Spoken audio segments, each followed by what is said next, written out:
आप सभी को जय मसीह की। मैं अपोस्टल रोहित मसीह मैसेज की एक नई श्रृंखला में आप लोगों का स्वागत करता हूं। और आज का जो मेरा विषय है, उपवास कैसे। उपवास, आप और मैं उपवास कैसे रख सकते हैं, इस विषय में मैं आप लोगों को कुछ जानकारी देना चाहता हूं। हमने देखा कि उपवास का मतलब होता है अलग करना अपने आप को, अपने जीव को कष्ट देना, अपने मुंह को कवर करना, कुछ न खाना। प्रियो, बाइबल बताती है उपवास में दानियेल ने जो उपवास रखा था उसमें उसने स्वादिष्ट भोजन को त्यागा था। मूसा ने जो उपवास रखा था उसने 40 दिन और 40 रात न तो खाना खाया न तो पानी पिया। यीशु मसीह ने जो उपवास किया था उसने खाना भी नहीं खाया था और पानी भी नहीं पिया था। तो प्रियो, आप और मैं उपवास कैसे रख सकते हैं। प्रियो, यदि आपकी इच्छा है कि आप बिना खाना खाए और बिना पानी पिए उपवास रखें, परमेश्वर आपको उसके लिए परेशान नहीं करेगा, ना आपको दोष लगाएगा, न आपको दंड देगा। यदि आपकी इच्छा है कि आप बिना खाना खाए बिना पानी पिए उपवास रखें, परमेश्वर खुश होगा। यदि आपकी इच्छा है कि आप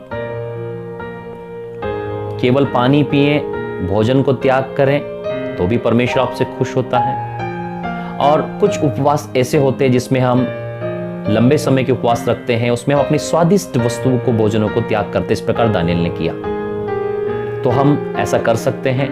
लेकिन सबसे उत्तम तरीका उपवास का यही है कि आप अपने भोजन को, एक टाइम के भोजन को आप त्यागें या दोनों टाइम के भोजन को आप त्यागें, और भोजन को त्याग करके केवल पानी के साथ में या दूध और चाय के साथ में आप अपने उपवास को रखें। लेकिन कोई भी ठोस आहार उपवास में न लें, क्योंकि प्रियो, उपवास में होता क्या, यदि आप ठोस आहार को ले लेंगे या आपने फल खा लिए हैं, है ना, तो आपका पेट भर गया। तो आपका यदि पेट भरा रहेगा तो आपका ध्यान आपके शरीर पर ही रहना है, आपकी आत्मा के ऊपर नहीं पहुंचना है।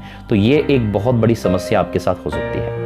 तो आपको सबसे जरूरी बात याद रखना है कि उपवास में आप अपनी पानी की बोतल पास में रखें और पानी के साथ में आप उपवास करें। दूसरी बात की, उपवास दो प्रकार से हुए हैं बाइबल के अंदर में। पहला जो प्रकार है वो है एकांत में या अकेले में। पहला जो प्रकार है उपवास का, आप अकेले उपवास रख सकते हैं। जिस प्रकार हमने देखा कि प्रभु यीशु मसीह ने मत्ती की किताब उसके 4 अध्याय पहले पद में अकेले उपवास किया। यीशु मसीह के साथ में और कोई भी नहीं था, और यीशु मसीह 40 दिन 40 रात बिना खाना खाए बिना पानी पिए अकेले उपवास को रखे। आप देखते हैं योना नबी की किताब, उसका पहला अध्याय पद 17 में बताता है कि योना ने भी मछली के पेट के अंदर 3 दिन बिना खाए और बिना पिए उपवास को रखा। तो उपवास का मतलब यह है कि जब उपवास में जाएं तो उपवास के साथ आप प्रार्थनाओं को करें। उपवास और प्रार्थना दोनों शब्द साथ में होते हैं। यदि आप उपवास रखते हैं, इसका मतलब आपको प्रार्थना भी करनी है। एकांत में, अकेले में, पहले प्रकार का जो उपवास होता है वो है एकांत और अकेले में। आप अकेले उपवास रख सकते हैं। बाइबल इस बात का समर्थन करती है। मत्ती रचित सुसमाचार उसके 4 अध्याय उसके पहले पद में प्रभु यीशु मसीह ने एकांत में अकेले में उपवास किया। योना नबी ने भी एकांत में अकेले में उपवास किया। मूसा ने एकांत में अकेले में उपवास किया।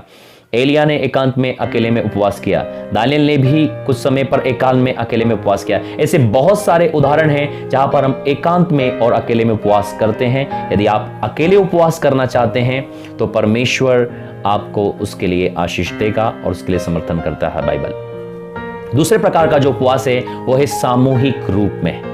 जैसे हम देखते हैं हमारी कलीसियाओं में भी उपवास होते हैं। चर्चेस उपवास का अनाउंसमेंट करती है। कई सारे चर्चेस में, कई सारी कलीसियाओं में सामूहिक रूप में भी उपवास होते हैं, और यह भी एक प्रभावशाली, एक प्रभावकारी तरीका है। हम देखते हैं नेहमिया की किताब उसके 9 अध्याय 3 पद में भी नेहमिया ने इजरायली लोगों के साथ में, यहूदी लोगों के साथ में सामूहिक रीति से उपवास किया, और पश्चाताप करते हुए लोग परमेश्वर के पास में आए और परमेश्वर ने उनकी प्रार्थना का उत्तर दिया। आप सामूहिक रीति से भी उपवास कर सकते हैं। एस्तर के समय में एस्तर रानी ने भी सामूहिक रीति से अपनी सहेलियों के साथ में उपवास किया।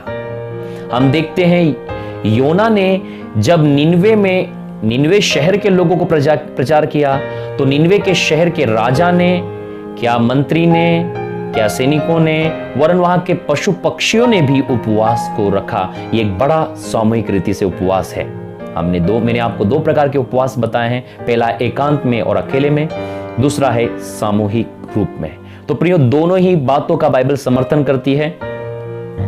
आप अकेले भी उपवास रख सकते हैं, आप पूरे परिवार के साथ, चर्च के साथ, अपने मित्रों के साथ, रिश्तेदारों के साथ आप सामूहिक रूप से भी उपवास कर सकते हैं। तो मैंने आपको बताया उपवास कैसे, इन शिक्षाओं को बार बार सुने और एक सही उपवास रखकर आप परमेश्वर को प्रसन्न करते हैं और परमेश्वर से बड़ी आशीष को प्राप्त करते हैं। मैं विश्वास करता हूं कि ये वचन, ये शिक्षाएं आपकी जिंदगी में जरूर आशीष का कारण बनेगी। आप सभी को जय मसीह की। प्रभु आपको आशीष दे।